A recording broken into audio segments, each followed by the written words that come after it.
देखिए, uniform civil code देश की ज़रूरत है और बहुत समय से इसकी मांग उठ रही थी और अब सही समय है कि इसको जल्दी से जल्दी लागू कर दिया जाए।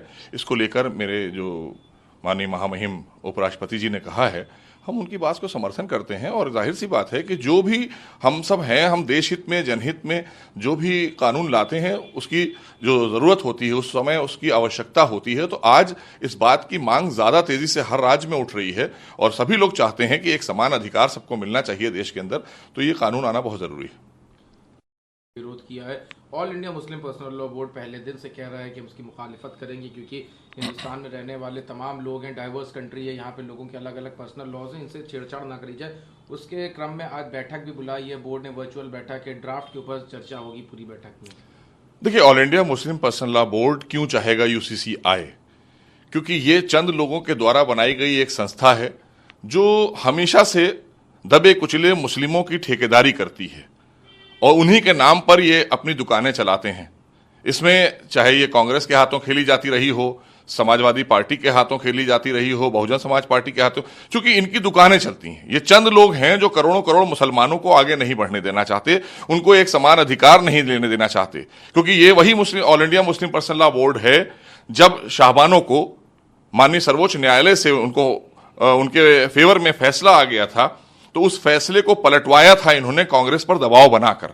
तो ये एक एनजीओ है, इसने एक इतना ऐसा महाज बनाकर रखा था कि साहब हम एक बहुत धार्मिक बहुत बड़ी संस्था हैं और ये जैसे धर्म के ठेकेदार बन के घूम रहे हैं। ऐसा कुछ नहीं है। All India Muslim personal law board, इनकी दुकानें बंद होने वाली हैं क्योंकि यूसीसी आते ही इनकी दुकानें बंद हो जाएंगी और आम मुसलमानों को, आम लोगों को उनके अधिकार मिलने लगेंगे। इनकी जरूरत नहीं पड़ेगी क्योंकि ये अपना लॉ उन पर थोपना चाहते हैं। ये यूनिफॉर्म सिविल कोड से इसलिए भाग रहे हैं क्योंकि इन्होंने हमेशा दबे कुचले पिछड़े मुसलमानों का शोषण किया है। All India Muslim personal law board ने कभी उत्थान नहीं किया है। उत्थान तो आज अगर आप देखें तो 9 वर्षों में आदरणीय मोदी जी की सरकार में जिस तरह से गरीबों को मकान मिले, खास करके मुस्लिम समाज के उन दबे कुचले लोगों को, और ट्रिपल तलाक एक बहुत बड़ा सब्जेक्ट था जहां की 22-23 मुल्कों में ट्रिपल तलाक नहीं था और हमारे देश के अंदर all India Muslim personal law board बार बार दबाव देकर इस कहना चाहिए ट्रिपल तलाक को लागू करा रही थी। क्योंकि जब माननीय सर्वोच्च न्यायालय ने फैसला दे दिया शाहबानों को कि नहीं आपको गुजारा भत्ता मिलना चाहिए, तो इन्होंने उसको पलटवा दिया कांग्रेस से। तो ये कांग्रेस के लिए काम करने वाले लोग हैं, समाजवादी पार्टी के लिए काम करने वाले लोग हैं, बहुजन समाज पार्टी या अन्य, चाहे वो तृणमूल हो, ये ऐसे ही हैं जो काम करते हैं, अपना पेट भरते हैं। इनके घरों को आप देख लीजिए, इनके यहां जाइए, इनसे बाइट लीजिए जाकर, तो समझ में आएगा ये किस तरह के मुसलमान हैं। और जिन मुसलमानों को जरूरत थी, मूलभूत जिनकी समस्याएं थी, उसका समाधान तो इन्होंने कभी नहीं किया। ये हमेशा इसी बात की वकालत करते रहे कि ट्रिपल तलाक रहना चाहिए हिंदुस्तान में, और आज आदरणीय मोदी सरकार में हम कानून लेकर आए और ट्रिपल तलाक की बेड़ियों से आजाद किया हमने मुस्लिम बहनों को। ऐसे ही तमाम और अधिकार हमारे मुस्लिम समाज को मिलेंगे। ये गुमराह करने का काम सिर्फ कर रहे हैं और कोई काम नहीं। All India Muslim personal law board अच्छी तरह से समझ चुका है कि अगर यूसीसी आएगा तो जाहिर सी बात है इनकी दुकानें बंद हो जाएंगी, इनकी ठेकेदारियां बंद हो जाएंगी, क्योंकि ये तो मुसलमानों को बेचने का काम करते हैं, दबे कुचले मुसलमानों का वोट बेचने का काम करते हैं, इसलिए ये परेशान है और कोई बात नहीं है। और यूसीसी चूंकि देश की जरूरत है, देश के लोगों की जरूरत है, आम आदमी को इसमें अपना अधिकार मिलेगा, उसका अधिकार सुरक्षित होगा, इसलिए यूसीसी आएगा और यूसीसी जनहित में है, देश हित में है।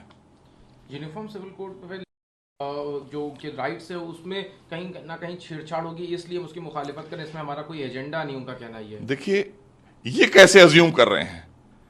क्या ये ट्रिपल तलाक एजेंडा है इनका?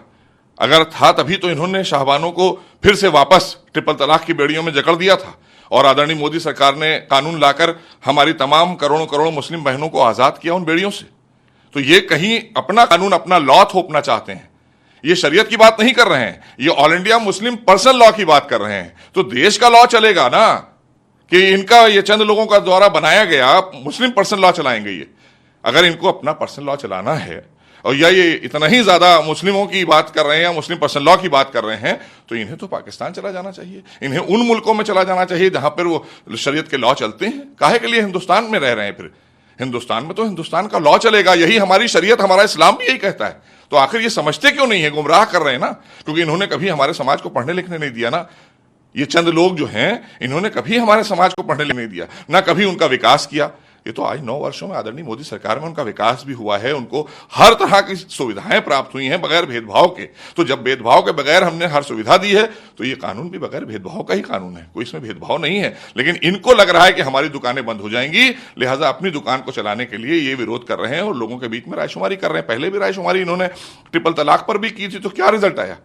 लोगों ने सराहना की, आम मुस्लिम बहनों ने सराहना की कि आदरणीय योगी सरकार, मोदी सरकार ने जो हमारा ये फैसला किया कि ट्रिपल तलाक की बेड़ियों से हमें आजाद किया। तो ऐसे ही आज यूसीसी जब आएगा, यूनिफॉर्म सिविल कोड से भी उनके ही अधिकार सुरक्षित होंगे और इन जैसे लोगों की दुकानें बंद होंगी। इसलिए all India Muslim personal law board परेशान है और इनके जो सदस्य हैं वो परेशान है, क्योंकि ये कोई हमारी धार्मिक संस्था नहीं है, ये चंद लोगों के द्वारा बनाई गई एक एनजीओ है।